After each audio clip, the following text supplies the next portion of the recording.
រឿងអ្នកការពារគម្ពីរបុរាណកាលពីព្រេងនាយមានពួកចៅឈ្លាននិព្វានមួយក្រុមបានធ្វើសង្គ្រាមដើម្បីចង់បានទឹកដីនិងគម្ពីរបុរាណ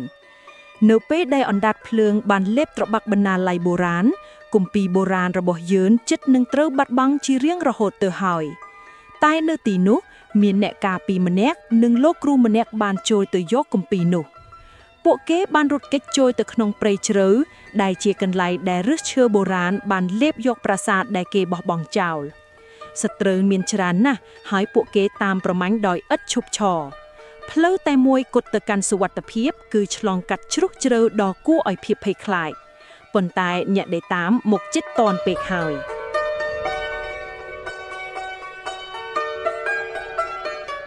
យើងត្រូវតែប្រញាប់ចំណេះដឹងនេះមិនអាចបាត់បង់បានទេ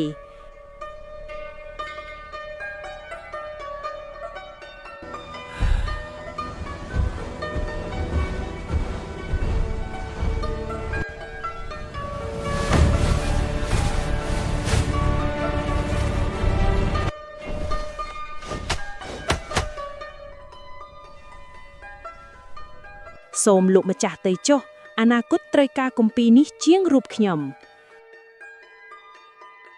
ប៉ុន្តែជីវិតរបស់ឯងយើងអាចតស៊ូជាមួយគ្នាបាន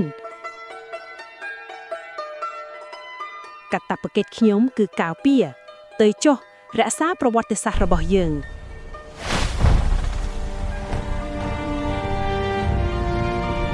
ដើម្បីសង្គ្រោះអនាគតអ្នកខ្លះត្រូវលះបង់បច្ចុប្បន្ន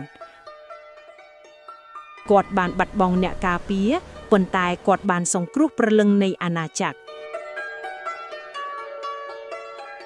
ហើយដូច្នេះប្រាជ្ញារបស់បុព្វបុរសយើងត្រូវបានរក្សាទុកសម្រាប់កូនចៅជំនាន់ក្រោយសូមអរគុណសម្រាប់ការទស្សនាវីដេអូនេះ